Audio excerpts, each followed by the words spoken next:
Hello student, स्वागत है सभी का मेरे यूट्यूब चैनल में। आज हम लोग इस वीडियो के माध्यम से देखेंगे जो बाल विकास एवं शिक्षण शास्त्र से संबंधित एमसीक्यूज की सीरीज हम लोग स्टार्ट किए हैं उसके पार्ट नंबर 9 को। इससे पहले मैं जितना एमसीक्यूज कराया हूँ उसका पीडीएफ विथ आंसर आप सभी को मेरे टेलीग्राम चैनल में मिल जाएगा, जिसका लिंक इस वीडियो के डिस्क्रिप्शन में मैं डाल दिया हूँ। आप वहाँ से जाकर टेलीग्राम चैनल ज्वाइन करके पीडीएफ डाउनलोड कर सकते हैं। ठीक है, इससे पहले वाला जो एमसीक्यूज था हम लोग बुद्धि लब्धि या फिर बुद्धि से संबंधित प्रश्नों को देखे थे, और आज के इस प्रश्न में भी हम लोग उसी से संबंधित प्रश्नों को देखेंगे या फिर चर्चा करेंगे। ठीक है, तो चलिए फिर हमारा हमारा आज का वीडियो स्टार्ट करते हैं और देखते हैं हमारा पहला प्रश्न। पहला प्रश्न दिया गया है, एक बालक जिसकी मानसिक आयु 12 वर्ष है तथा काल अनुक्रमिक या फिर इसी को बोलते हैं वास्तविक आयु कितनी है, 10 वर्ष है। मानसिक आयु पूछा है, बताया आपको 12 वर्ष और कालानुक्रमिक आयु दी है 10 वर्ष। तो उसकी बुद्धि लब्धि मतलब क्या चीज़, आईक्यू लेवल बतानी है कितनी होगी। तो इसको सॉल्व करने के लिए हमको एक फॉर्मूले की ज़रूरत होती है, जो है आपके आईक्यू अगर आपको ज्ञात करना है फिर बुद्धि लब्धि, तो बुद्धि लब्धि इज इक्वल टू होता है सबसे पहले आपकी क्या चीज़, मानसिक आयु। कितना है मानसिक आयु, 12, उसको भाग देना आपके कालानुक्रमिक आयु और फिर वास्तविक आयु से, इसको गुणा कर देना किसको, किससे, 100 से। तो ये है आपका फार्मूला एक बुद्धि लब्धि ज्ञात करने के लिए। ठीक, तो इस प्रश्न में कितना आ जाएगा आंसर, 12 को जब 10 से भाग देंगे तो 1.2, इसको हम गुणा करेंगे 100 से तो कितना आ जाएगा आपका 120। तो सही आंसर कौन सा होगा आपका 120। ठीक, अगला प्रश्न देखते हैं। 25 वर्षीय बालक जिसकी मानसिक आयु आपको दे दिया गया है 16 वर्ष या फिर 16, इसका आयु क्या होगा। वही वाला फार्मूला इसमें भी आपको लगाना है, क्या चीज़, आईक्यू आपको ज्ञात करना है इसमें भी। तो आईक्यू का फार्मूला मैं बताया हूँ, आईक्यू इज इक्वल टू क्या करते हैं, मानसिक आयु कितना है 16, किससे भाग देंगे, वास्तविक आयु कितना है 25, फिर इसको गुना करना है किससे, 100 से। तो जो आएगा वही क्या होगा आपका आईक्यू होगा। तो जब 16 को 25 से भाग देंगे तो आता है 0.64, इसको गुणा कर देंगे 100 से तो ये हो जाएगा कितना आपका 64। तो सही आंसर कौन सा होगा आपका 64। ठीक है, अगला प्रश्न देखते हैं। 12 वर्षीय सोहन की बुद्धि लब्धि 75 है तो उसकी आयु, यहाँ पर मानसिक आयु होगी, यहाँ पे देख 12 वर्ष तो उसकी आयु को बता दिया है, मतलब वास्तविक आयु को। तो यहाँ पे हमको क्या ज्ञात करना है, मानसिक आयु ज्ञात करना है। ठीक, तो वही वाला फार्मूला लगेगा, बताया था I Q is equal to सबसे पहले आपके मानसिक आयु, ठीक, भाग्य तो आपके वास्तविक आयु, फिर इसको गुणा करना है किससे, 100 से, ये वाला फार्मूला रहेगा। तो यहाँ पर देखो क्या क्या दे दिया गया है इस प्रश्न में, आपको आई क्यू दे दिया है कितना 75, वैल्यू हम पहले पुट कर लेते हैं 75। ठीक, अब यहाँ पे मानसिक आयु आपको ज्ञात करना है तो उसको हम मान लीजिए एक्स, वास्तविक आयु दे दिया गया 12, गुणा कर देंगे किससे, 100 से। ठीक, तो होगा क्या, सबसे पहले इस भाग वालों को सॉल्व करेंगे तो 12 जब इस साइड आएगा तो 75 से गुणा हो जाएगा, तो क्या हो जाएगा आपका 75 गुणा 12 बराबर एक्स गुणा 100। ठीक, जब इसको गुणा करेंगे 75 और 12 को तो कितना आएगा आपका 900 आएगा, 12 पंजे 60 का जीरो हासिल 6।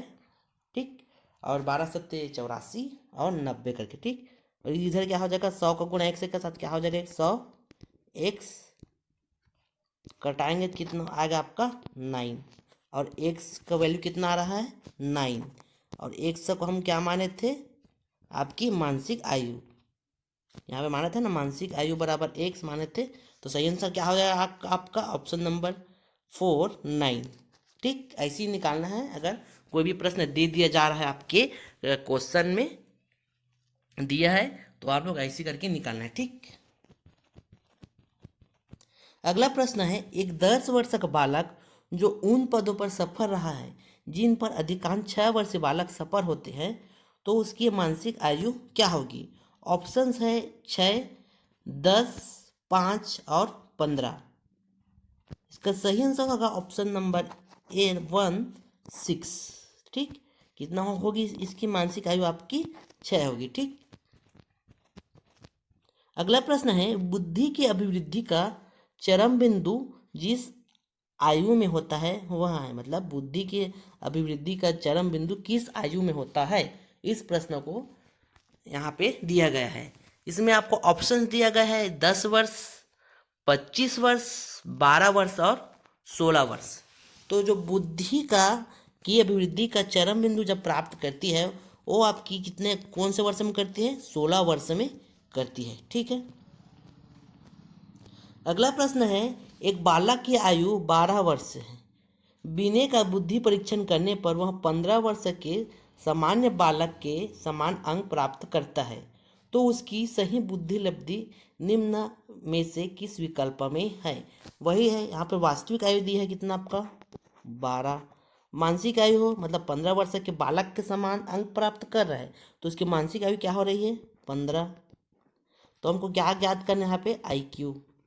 तो इसको आप लोग बनाना क्या आएगा और कमेंट में बिल्कुल बताना। ठीक है, अगला प्रश्न है, एक शिक्षार्थी के बुद्धि लब्धि का ज्ञान एक शिक्षक के लिए उपयोगी है क्योंकि शिक्षार्थी के शारीरिक संगठन का ज्ञान होता है? बिल्कुल नहीं होता बुद्धि लब्धि से। अगला है, शिक्षार्थी के नैतिक चरित्र का पता लगाने के लिए है? ये भी नहीं है। अगला है, शिक्षार्थी के शारीरिक विकृति का ज्ञान होता है? ये भी ऑप्शन सही नहीं है। और आखिरी ऑप्शन दिया है, शिक्षण कार्य को सफल व प्रभावी बनाने में। ये ऑप्शन सही है। आपको अगर शिक्षण कार्य को एक सफल और इम्पैक्टफुल बनाना है तो उसके लिए आपको जो बालक को पढ़ा रहे हो उसके IQ लेवल का ज्ञान होना चाहिए। उस हिसाब से आप उस अपने कंटेंट का प्रेजेंटेशन करेंगे, पढ़ाने का जो मेथड रहेगा उसको चेंज करेंगे, है ना, ताकि बच्चे को अच्छे से समझ में आ सके। ठीक है, अगला प्रश्न देखते हैं, मूक व बधिरों की बुद्धिमत्ता का परीक्षण होता है? ऑप्शंस है मौखिक बुद्धिमत्ता परीक्षण से, अमौखिक बुद्धिमत्ता परीक्षण से, निष्पत्ति परीक्षण से, 2 अथवा 3। सही आंसर होगा इसका 2 अथवा 3, मतलब ऑप्शन नंबर 4। हम अमौखिक बुद्धिमत्ता परीक्षण तथा निष्पत्ति परीक्षण दोनों की सहायता से मूक व बधिर की वाले बच्चों के बुद्धिमत्ता का परीक्षण कर सकते हैं। ठीक है, अगला प्रश्न है, निम्न में से कौन सा सही नहीं है पूछा गया। ठीक, मानसिक आयु होती है, दांतों की आयु होती है, कंकाल की आयु होती है, लेकिन समाज की आयु नहीं होती है, तो सामाजिक आयु इसका सही आंसर हो जाएगा। ठीक, क्या चीज़ कौन सा सही नहीं है? मानसिक आयु होती है, दंत आयु होती है, कंकाल की आयु होती है, लेकिन सामाजिक आयु नहीं होती। ठीक, तो सही आंसर है ऑप्शन नंबर 4। अगला प्रश्न है, बुद्धि परीक्षण की कार्यकारी श्रृंखला बनाने वाले प्रथम व्यक्ति थे? ऑप्शन ए है बीने, रबेन, वेक्सलर एवं स्पेयरमैन। सही आंसर होगा ऑप्शन एक, अल्फ्रेड बीने। अल्फ्रेड बीने ही एक व्यक्ति था जिन्होंने बुद्धि परीक्षण का कार्यकारी श्रृंखला बनाया था या फिर शुरुआत की थी। इसी को परीक्षण की कार्यकारी श्रृंखला बनाने की प्रथम व्यक्ति भी मानते हैं। इसका पूरा नाम क्या था आपके? अल्फ्रेड बीने। अगला प्रश्न है, 11 वर्षीय बालक जिसकी मानसिक आयु 10 है वह किस श्रेणी में आएगा? अब इसके लिए आपको एक चार्ट याद करना होगा। उस चार्ट में पूरा दिया होगा कि एक आईक्यू का स्कोर दिया होगा और उसके बाद उसमें बताया होगा कि किस IQ स्कोर वाले बच्चे को कौन सी श्रेणी में रखा गया है। इसके लिए आपको देखो, प्रतिभाशाली रहेगा, प्रखर बुद्धि का रहेगा, तीव्र बुद्धि का रहेगा, मंद बुद्धि का रहेगा, जड़ बुद्धि का रहेगा। ठीक, इसको मैं जब इसका डिटेल क्लास लूँगा तो आप लोगों को अच्छे से बता दूंगा, लेकिन यहाँ पर मैं थोड़ा सा आप लोगों को बता देता हूँ। जैसे कि 130 से ऊपर रहेगा तो उसको हम मानते हैं क्या सी चीज? प्रतिभाशाली। 81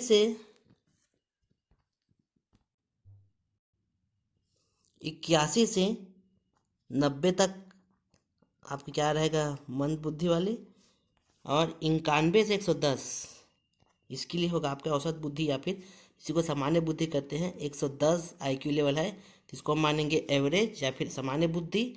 और तीव्र बुद्धि मानेंगे कब, जब 111 से 120 रहेगा, तो इसको मानेंगे तीव्र बुद्धि। और 121 से 130 को मानेंगे प्रखर बुद्धि। क्या चीज़, 121 से 130 को मानेंगे प्रखर बुद्धि। ठीक, ऐसे इसको थोड़ा सा याद रख लीजिए इस प्रश्न के हिसाब से। तो इस प्रश्न में सबसे पहले हम लोग क्या निकालेंगे, आईक्यू निकालेंगे। उस आईक्यू के हिसाब से हम बता पाएंगे कि यह बच्चा किस श्रेणी में आएगा। ठीक, तो चलिए फिर आईक्यू निकालते हैं। तो आईक्यू निकालेंगे, जिसमें क्या बताया था, मानसिक आयु कितना दिया है 10, उसको भाग देना है 11 से और गुणा करना है 100 से। तो क्या दिया देखो, 10 भाग देना है 11 से, गुणा करना है 100 से। तो कितना आएगा, निकालो जल्दी आप लोग और कमेंट करके बताना कि कितना आ रहा है। ठीक है, अगला प्रश्न है, एक 12 वर्षीय बालक जिसकी मानसिक आयु 10 वर्ष है, किस श्रेणी में आएगा। इसका भी वही निकालना है आपको। मानसिक आयु कितना दिया है, 12। ठीक, नहीं सॉरी, मानसिक आयु दिया है 10 और सामान्य आयु दिया है 12।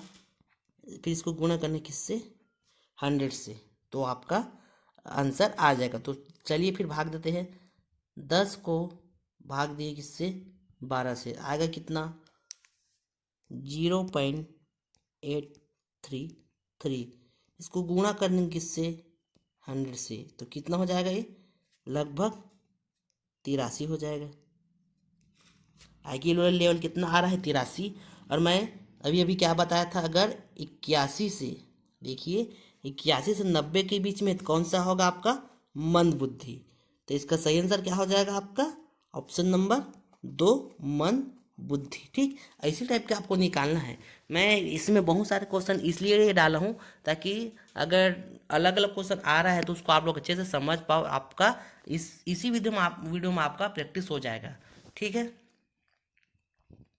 अगला प्रश्न देखते हैं। 10 वर्षीय मोहन की मानसिक आयु 14 वर्ष है, तो वह कहलाएगा, इसका भी निकाल लो। मानसिक आयु है 14, ठीक, और नॉर्मल आयु या फिर वास्तविक आयु है 10, गुणा करने किससे, 100 से। तो देखो कितना आ जाएगा, 1.4 गुणित 100, तो टोटल कितना आएगा आपका, 140। तो मैं बताया था आप सभी को कि 130 से ऊपर वाले क्या होते हैं आपके, प्रतिभाशाली। तो सही आंसर हो जाएगा आपका प्रतिभाशाली। ठीक, अगला प्रश्न है, एक 16 वर्षीय किशोर जिसकी मानसिक आयु 15 वर्ष है, किस श्रेणी में आएगा। इसको भी आप लोग निकाल लो। 15 को भाग देना है 16 से, गुणा करना है 100 से। तो जो आंसर आएगा उस हिसाब से आप लोग अनुमान लगाना कि इसका जो मैं चार्ट भी बताया है ना, उसी चार्ट के अनुसार बनेगा। ऐसा नहीं अपने मन से नहीं लगाना है। तो उस चार्ट के अनुसार आप लोग बता सकते हो कि यह किस श्रेणी में आएगा। ठीक, तो इसमें क्या होगा, जब हम गुणा और भाग करेंगे तो टोटल आएगा आपके 93.75। ठीक, तो मैं बताया था कौन सा वाला कि 91 से 110 वाला कौन सा था आपका, औसत बुद्धि। सही आंसर हो जाएगा कौन सा, ऑप्शन नंबर 3, औसत बुद्धि। ठीक है, घबराइए मत, इसका जब डिटेल क्लास होगी तो पूरा हम लोग बताएंगे कि कौन कौन से आईक्यू वाले को कौन कौन से श्रेणी में बांटा गया है। तो पूरा खैर यहीं पर भी थोड़ा बहुत समझ में आ जाएगा आप लोगों को। खैर मैं पूरा बता दिया हूँ क्या होगा क्या नहीं होगा करके। ठीक है, अगला प्रश्न देख लेते हैं। प्रायः बालकों की बुद्धि का मापन किया जाता है। ऑप्शन ए है अवाचिक समूह बुद्धि परीक्षणों के द्वारा, वाचिक समूह बुद्धि परीक्षणों के द्वारा, अवाचिक व्यक्तिगत बुद्धि परीक्षणों के द्वारा, और आखिरी ऑप्शन है आपके वाचिक व्यक्तिगत बुद्धि परीक्षणों के द्वारा। तो सामान्यतः अगर देखा जाए तो बालकों की जो बुद्धि का मापन होता है उसको अवाचिक समूह बुद्धि परीक्षणों द्वारा ही किया जाता है। कौन से परीक्षण द्वारा? अवाचिक समूह बुद्धि परीक्षण द्वारा बालकों का बुद्धि का मापन किया जाता है। ठीक, अगला प्रश्न है, निम्न में से कौन बुद्धि परीक्षणों के दुरुपयोग का संकेत देता है? जो बुद्धि परीक्षण हम लोग बनाए हैं उसका दुरुपयोग करने का संकेत कौन सी चीज देता है उसको आपको बताना है। ऑप्शंस है, उन्नति के लिए मापन में सहायक, बुद्धि लब्धि का लेबल बालकों पर लगाकर अध्यापक अपनी कुशलता को छिपाते हैं, बालकों को वर्गीकृत करने में, और आखिरी ऑप्शन का आपका कौन सा? अधिगम प्रक्रिया को बेहतर बनाने के लिए। सही आंसर होगा इसका।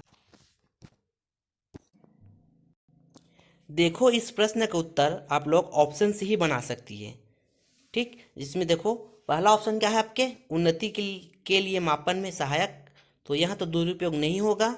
दूसरा ऑप्शन क्या है, बुद्धि लब्धि का लेबल लगाकर अध्यापक अपनी अकुशलता को छिपाते, कुशलता नहीं, यहाँ पे आगा आपकी अकुशलता को। ठीक, जिन अध्यापकों को पढ़ाने नहीं आता या फिर पढ़ाने में कुशल नहीं है वो लोग ये बोल के अपनी अकुशलता को छुपा देते कि इस बच्चे का आईक्यू लेवल ठीक नहीं है, मुझे पढ़ाना अच्छे से आता है लेकिन इसको समझ में नहीं आ रहा है, ऐसे करके। ठीक, तो यही का क्या हो जाएगा, आपकी जो बुद्धि परीक्षण बनाया गया उसका दुरुपयोग हो रहा है आजकल। ठीक, अगला प्रश्न है, बुद्धि के अंतिम विमा में गिलफोर्ड ने कितने प्रकार बताए? ऑप्शंस है 4, 5, 6, 7। आपको पता ही होगा, पिछली वीडियो में बताया भी था, गिलफोर्ड ने 3D या फिर 3 आयामी मॉडल दिया था बुद्धि से संबंधित। इसके अंतिम विमा मतलब कि आपके जो थर्ड वाले विमा है ना, उसमें बुद्धि के कितने प्रकार बताए हैं? तो गिलफोर्ड ने अपने आखिरी विमा में टोटल 6 प्रकार बताए बुद्धि के। ठीक, तो सही आंसर हो जाएगा 6 प्रकार के बुद्धि। ठीक, अगला प्रश्न है, डेनियल गोलमैन संबंधित है। ऑप्शंस है, बुद्धि से, सामाजिक बुद्धि से, बुद्धि लब्धि से, संवेगात्मक बुद्धि से। यहाँ पर बुद्धि लब्धि होगा। ठीक, थोड़ा मिस्टेक है, तो इसका सही आंसर देखें तो सही आंसर होगा संवेगात्मक बुद्धि से। जो डेनियल गोलमैन है आपके संवेगात्मक बुद्धि से संबंधित व्यक्ति है। ठीक, अगला प्रश्न है, बुद्धि लब्धि को माइनस करना है आपके मानसिक आयु से, फिर गुणा करना है 100 से, तो क्या निकल के आ गया? तो निकल के आ गया आपकी वास्तविक आयु। जो उस वाले फार्मूला बताया था उसी वाले फार्मूला को थोड़ा घुमा के पूछा गया है, तो वही आपके निकल के आ गया। देखो, बुद्धि लब्धि दिए गए मतलब आईक्यू दे दिए गए हैं, आईक्यू वाला बताया था ना, यहाँ पे आपका मेंटल वाला, फिर इसमें आपके जो मेन है मतलब वास्तविक, फिर गुणा करना 100। ठीक, तो अगर आपको लोग क्या, अगर ये क्या करना है मानसिक आयु मतलब इसको इधर लाके क्या करेंगे, माइनस करेंगे, है ना, तो क्या निकलेगा आपके, और इसको यहाँ से गुणा कर देंगे तो वास्तविक आयु ही निकल के आएगी। ठीक, तो सही आंसर क्या आ जाएगा आपके? ऑप्शन नंबर 2, वास्तविक आयु। इसको और अच्छे से बना लेना आप लोग, बाकी समझ में आ ही गया होगा इसलिए मैं इसको अच्छे से नहीं बता पा रहा हूँ। ठीक, अगला प्रश्न है, सामान्य बालक का बुद्धि लब्धि स्तर क्या होता है? ऑप्शंस है 70 से 80, 81 से 90, 91 से 110, 111 से 120। सही आंसर आप लोग जान ही गए होंगे, 91 से 110। मैं बताया था 91 से 110 एवरेज बुद्धि या फिर सामान्य बुद्धि। ठीक, अगला प्रश्न है, जड़ बुद्धि वाले बालकों की बुद्धि लब्धि कितनी होती है? तो जड़ बुद्धि जो 70 से कम होते हैं, जिसकी आईक्यू 70 से कम होते हैं, इसको हम क्या बोलते हैं? जड़ बुद्धि वाले बालक। ठीक, अगला प्रश्न है, जलोता ने परीक्षण दिया था। ऑप्शन है, रुचि परीक्षण नहीं दिया था, सामूहिक बुद्धि परीक्षण ये दिया था, योग्यता परीक्षण नहीं दिया था, व्यक्तिगत परीक्षण नहीं दिया था। सही आंसर हो जाएगा ऑप्शन नंबर 2, सामूहिक बुद्धि परीक्षण। किसने दिया था? जलोटा ने दिया था। ठीक, अगला प्रश्न है, बुद्धि परीक्षण की आवश्यकता है। ऑप्शंस है, विषय के चयन में सही बात है, कक्षाओं में निर्माण की दृष्टि से बिल्कुल सही है, पाठ्यक्रम में या फिर पाठ्यक्रम के चयन की में दृष्टि से सही है। सही आंसर हो जाएगा क्या जी? सभी दृष्टि से। ठीक, अगला प्रश्न है, एक बालक जिसकी बुद्धि लब्धि 105 है उसे वर्गीकृत किया जाएगा श्रेष्ठ बुद्धि में, सामान्य से अधिक बुद्धि में, सामान्य बुद्धि में, मंद बुद्धि में। तो पता ही है 91 से 110 मतलब कौन सा आपका सामान्य बुद्धि। सही आंसर हो जाएगा क्या चीज? ऑप्शन नंबर 3 सामान्य बुद्धि। अगला प्रश्न है मानसिक रूप से विकलांग मतलब मेंटली जो विकलांग होते हैं उन बालकों के लिए निम्नलिखित में से कौन सा संबंधित नहीं है? ऑप्शन ए है जड़ बुद्धि, ऑप्शन बी है गूढ़ बुद्धि, सी है असामाजिक बुद्धि और डी है आपके अल्प बुद्धि। सही आंसर होगा ऑप्शन नंबर 3 असामाजिक बुद्धि। मानसिक रूप से जो विकलांग है उन लोगों के लिए ये कौन सा असामाजिक बुद्धि संबंधित नहीं है, क्योंकि जड़ बुद्धि संबंधित है, गूढ़ बुद्धि भी है, अल्प बुद्धि भी है, लेकिन ये असामाजिक बुद्धि जो है आपके मानसिक रूप से विकलांग बालकों के लिए नहीं है। ठीक, तो चलिए थोड़ा सा उसको मैं बता देता हूँ कौन सा वाला बुद्धि लब्धि वाला चार्ट। ठीक, 70 से स्टार्ट करते हैं, नहीं सॉरी 70 से नहीं करते हैं, 130 से करते हैं। जैसे आपका रहा 130 से ऊपर तो ये हो जाएगा आपका प्रतिभाशाली।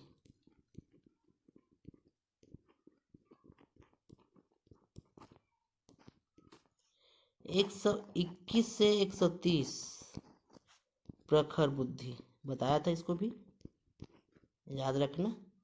111 से 120 तीव्र बुद्धि। उसके बाद होगा आपके क्या चीज 91 से 110 सामान्य बुद्धि या फिर एवरेज। 81 से 90 मंद बुद्धि, ये भी बताया हूँ। 71 से 80 जड़ बुद्धि और 70 से कम, थोड़ा मिस्टेक यहाँ पे, 71 से 80 को बोलेंगे हम लोग अल्प बुद्धि और जो 70 से कम उसको बोलेंगे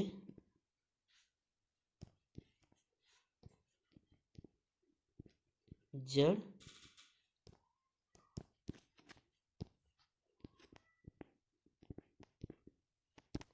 बुद्धि। ठीक, तो इस वाले जो चार्ट है उसको आप लोग अच्छे से याद रखना, इस हिसाब से आपके जो क्वेश्चन आएंगे वो टोटली ही बन जाएंगे। और आपको कैसे निकालना है उसका फार्मूला भी बताया हूँ, फार्मूला को भी देख लो कौन सा था आपके IQ मानसिक आयु